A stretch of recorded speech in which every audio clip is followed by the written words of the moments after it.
Hello, welcome to another video on our channel. Here, we translate testimonies from people who have had near-death experiences and other spiritual experiences. Today, let's learn about John's story. He says he was a convinced atheist. When he died, he saw the light and discovered something unimaginable. Then his life was no longer the same. If you are not yet subscribed to the channel, subscribe now. Leave a comment with your name and city. Let us now hear John's testimony. My name is John, and I'm a 35-year-old software engineer. I grew up in Denver and Colorado in a troubled family environment, which led me to seek refuge in logic and science from an early age. I have always been skeptical of anything that cannot be scientifically proven. My life was predictable and controlled, just how I liked it. I worked at a technology company, spent my days solving complex programming problems and my nights reading books about quantum physics and artificial intelligence. I've never been a particularly social person. I preferred the company of my computers and books to that of people. My parents, Klaus and Maria, always tried to encourage me to go out more, to meet new people, but I resisted. For me, the world was a place that could be understood through equations and algorithms. The idea of a higher force or an afterlife? Well, that was just absurd in my eyes. I lived in a 2-story house in the suburbs of Denver. It was a simple but functional house, with an office on the ground floor where I spent most of my time. On the second floor were the bedrooms, including mine, which faced the back of the house. It was a peaceful place, perfect for someone like me who valued peace and quiet. I never imagined my life could change so drastically. I never thought that all of my beliefs, or lack thereof, would be challenged in such an intense and inexplicable way. But that's exactly what happened on a seemingly ordinary summer night. A night that started like any other, but would end up completely redefining my existence and my understanding of the universe. What I'm about to tell you may seem unbelievable. I know this because I wouldn't believe it myself if I hadn't lived every second of this experience. But I ask that you keep an open mind. Because what happened to me that night changed everything I thought I knew about life, death, and what lies beyond. It was a Tuesday night, and I had just gone to bed after a long day of work. The air conditioning hummed softly, fighting the Denver summer heat. I was exhausted, but my mind was still going over the problems I needed to solve the next day. Little by little, I fell into a deep sleep. I don't know how long it was before I started to smell something strange. In my semi-conscious state, I couldn't immediately identify what it was. It smelled like gas, but my sleepy brain couldn't process the information correctly. I tried to move and to open my eyes, but my body felt too heavy. Suddenly, I heard a deafening crash coming from downstairs. The ground shook, and I was brutally ripped from my sleep. My first instinct was to jump out of bed, but to my horror, I found that I couldn't move.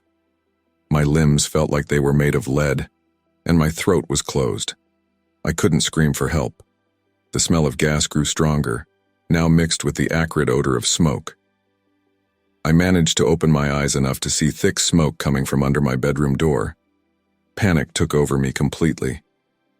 I knew I was in mortal danger, but my body refused to respond. I heard sirens in the distance, approaching quickly. The sound of firefighters and police has never been so welcome. But even though I knew help was on the way, I was still unable to move or scream. The smoke grew thicker and thicker, and I could feel the heat of the fire approaching. At that moment, I was sure I was going to die. I thought about my parents, the things I never said to them, the hugs I avoided. I thought about the life I had led, so focused on work and so distant from people. And for the first time in a long time, I felt scared. Not from the fire, not from death itself, but from the unknown that would come after. It was in that moment of absolute terror that something inexplicable happened. Something that would defy everything I believed possible. Suddenly I felt a strange sensation, as if I were floating. At first I thought it was the effect of smoke inhalation, but then I realized I could see my own body lying on the bed. It was as if I were hovering on the ceiling of the room, watching the scene below. I saw my body motionless, my eyes closed, my chest barely moving. Smoke continued to enter the room, and flames were already licking the bottom of the door. It was a surreal and terrifying sight. I stood there, looking at myself, unable to believe what was happening. I tried to scream, to call for help, but I had no voice. He had no body. It was just consciousness, floating above the chaotic scene. I could hear the firefighters entering the house, their heavy footsteps echoing on the stairs. I desperately wanted to let them know where I was, but I had no way of doing so. It was then that I noticed something strange in the corner of the room.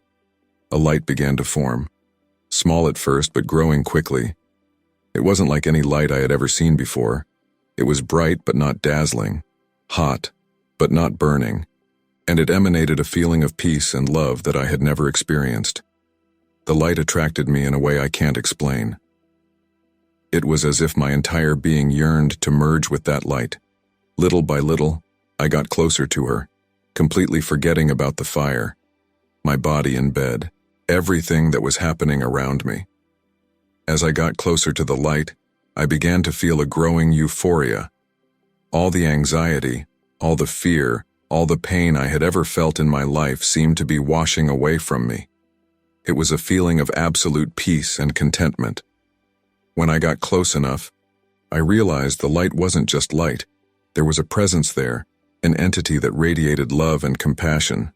That's when I heard a voice, not with my ears, but directly in my consciousness. The voice I heard was gentle and welcoming. "Welcome, John," she said. "I'm Hans Becker."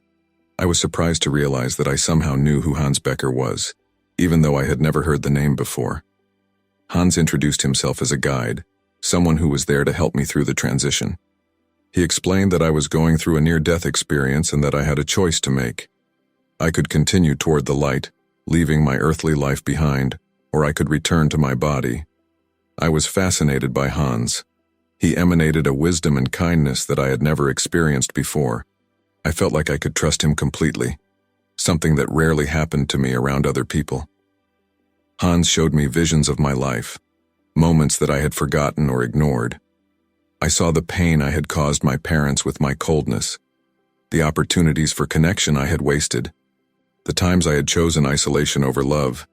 But he also showed me moments of beauty and kindness, the times I helped someone without expecting anything in return, the moments of kindness I had with stray animals, the nights I stayed awake trying to solve problems that could help humanity. Hans explained to me that each life has a purpose, and that mine was not yet complete. He said I had the potential to do a lot of good in the world, but that I needed to learn to open my heart. I felt a wave of shame as I realized how I had lived my life up until then. So focused on myself and my own needs, but Hans didn't judge me. He just offered understanding and unconditional love. When I asked Hans about the nature of reality, about God and the universe, he smiled kindly.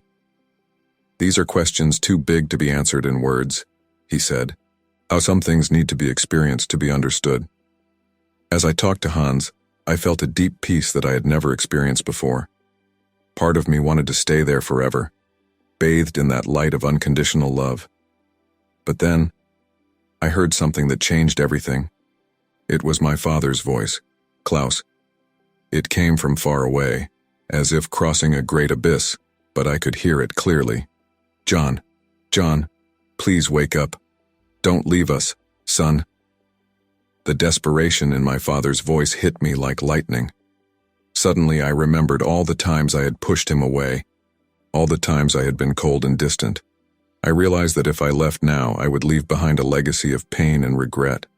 I looked at Hans, feeling torn. He smiled understandingly and said, "It's your choice, John. You can stay or go back, but remember, if you come back, you'll have a chance to do things differently." At that moment, I made my decision. I wanted to go back. I wanted the chance to make things right with my parents, to live a fuller, more meaningful life. I wanted the opportunity to love and be loved. Hans nodded, as if he already knew what my choice would be. "Remember, John," he said, "love is the most powerful force in the universe. Use it wisely."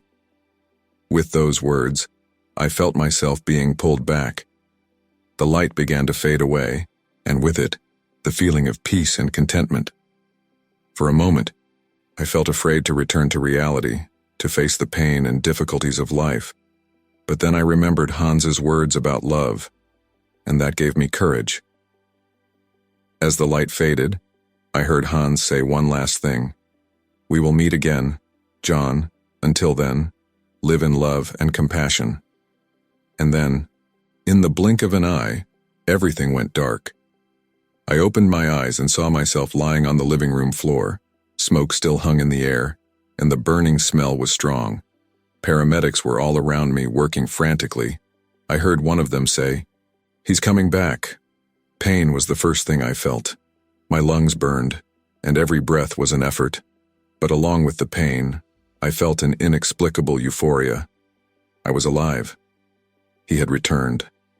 I saw my father, Klaus, kneeling beside me, tears streaming down his face. When our eyes met, I saw relief and love in his eyes. I wanted to say so many things to him at that moment, to apologize for all the years of distance, but all I could do was weakly squeeze his hand. The paramedics put me on a stretcher and took me to the ambulance. The whole way to the hospital, my father stayed by my side, holding my hand. For the first time in years, I didn't try to push him away. Instead, I clung to him like he was my anchor in this world. At the hospital, the doctors were surprised by my quick recovery. My lungs were clear, considering the amount of smoke I had inhaled. He had no serious burns, just a few scratches and bruises. But while my body quickly recovered, my mind was in turmoil. How could I explain what had happened? How could you describe the light, the meeting with Hans Becker, the feeling of peace and love you had experienced? In the days that followed, while I was still in the hospital, I tried to share my experience with the doctors, nurses, and my parents. Most reacted with polite skepticism. Some suggested that I had hallucinated due to lack of oxygen. Others thought it was a side effect of the medication, but I knew the truth. What I had experienced was real, more real than anything I had ever experienced, and I knew my life would never be the same again.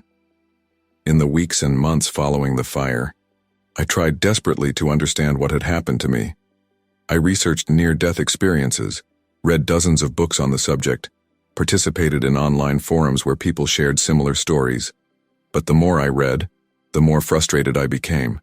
No scientific explanation seemed to account for the depth and intensity of what I had experienced. Theories about hallucinations induced by lack of oxygen or chemical reactions in the brain seemed hollow and inadequate. At the same time, I struggled to readapt to normal life. My work, which had once been everything to me, now seemed trivial and meaningless. I started to see the world in a completely different way. Every interaction, every moment, seemed charged with a deeper meaning. My coworkers noticed the change. Some thought I was going through some kind of post-traumatic crisis. Others simply avoided me, uncomfortable with my new perspective on life. My parents were the only ones who really tried to understand. Although they couldn't fully understand what I had been through, they saw the change in me and accepted it. For the first time in years, I began to open up to them, to share my thoughts and feelings.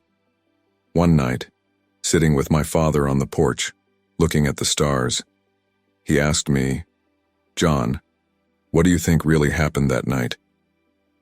I was silent for a moment, thinking carefully about how to respond. Finally, I said, "Father, I know it's hard to believe, but what I saw and felt was real.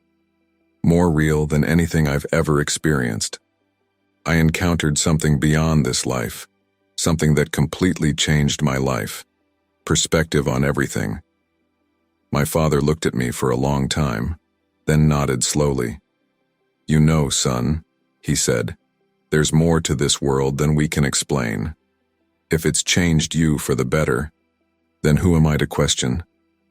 Those simple words meant more to me than he could ever imagine. For the first time, I felt like someone was really listening to me, really trying to understand.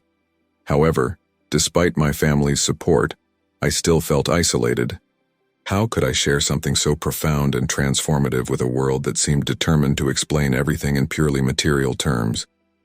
It was at this time that I began to notice changes in myself that went beyond the emotional and psychological, changes that scared and fascinated me at the same time. About 6 months after the incident, I started noticing strange things happening around me. At first, it was little things, objects moving on their own, lights flashing for no apparent reason. I tried to rationalize. I even saw a psychiatrist who suggested that I might be suffering from post-traumatic stress. But I knew that wasn't it.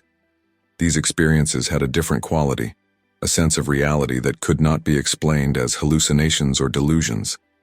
I slowly began to accept that perhaps, in some way, my near-death experience had opened a door to an aspect of reality that I had previously been unable to perceive. It was around this time that I met Emma. We met through an online dating site, something I would never have done before the incident. Emma was a psychologist, and from the beginning I felt a deep connection with her. When I finally mustered the courage to tell my story, I expected the usual skepticism. Instead, I found understanding and acceptance. Emma listened to me without judgment. I began to explore my new abilities instead of fearing them. I learned meditation and mindfulness techniques that helped me better control my perceptions. Little by little, I began to see these skills not as a burden, but as a gift.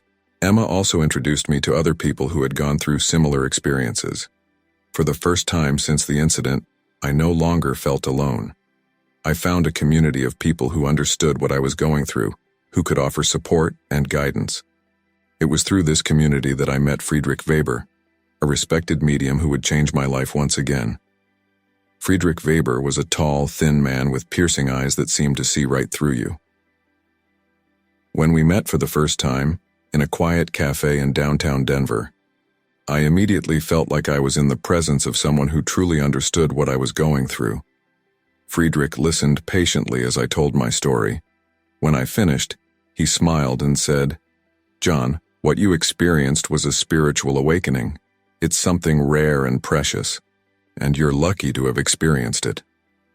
He then explained to me that my near-death experience had opened my senses to aspects of reality that most people don't perceive.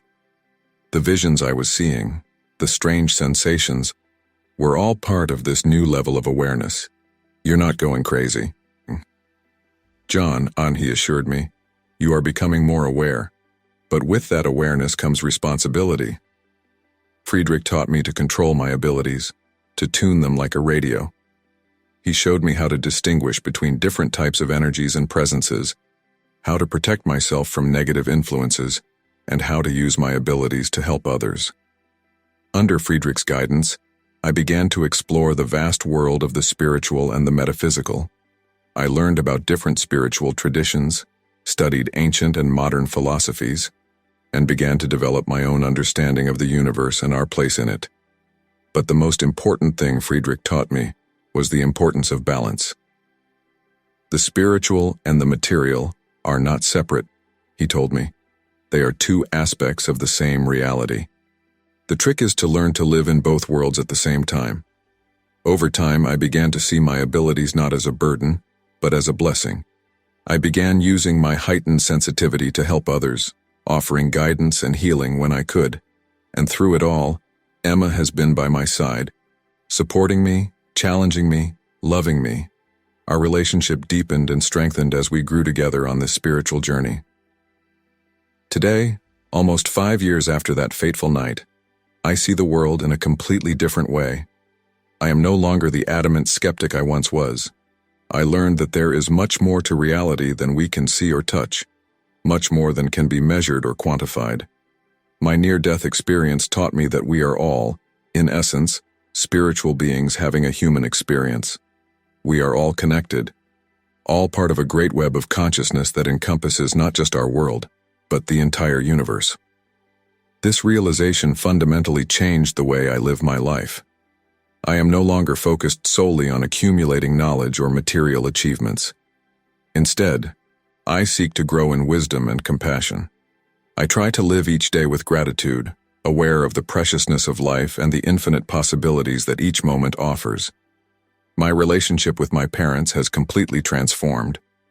Where there was once distance and misunderstanding, now there is love and acceptance. We spend time together regularly, sharing not just everyday trivialities but also our deepest hopes, fears, and dreams. Emma and I got married 2 years ago, and our relationship continues to be a source of joy and growth. Together, we explore the mysteries of life and spirit, supporting each other on our individual and shared journeys. Professionally, I left my job as a software engineer to dedicate myself to helping others who have gone through similar experiences to me. Together with Emma, we founded a research and support center for people who have had near-death experiences or other types of transformative spiritual experiences. I don't claim to have all the answers. In fact, the more I learn, the more I realize how much there is still to discover. But I'm no longer afraid of the unknown. Instead, I look at each day as an opportunity to learn, grow, and love more deeply. My near-death experience showed me that love is the most powerful force in the universe. It is what connects us to each other and to the divine. It is what gives meaning to our existence. And it is through love for ourselves, for others, for the world around us, that we can realize our true potential as human and spiritual beings. By sharing my story, I hope to inspire others to open themselves to the infinite possibilities of existence, because I believe that when more of us awaken to the true nature of reality, we can create a more compassionate, more just, and more enlightened world for all.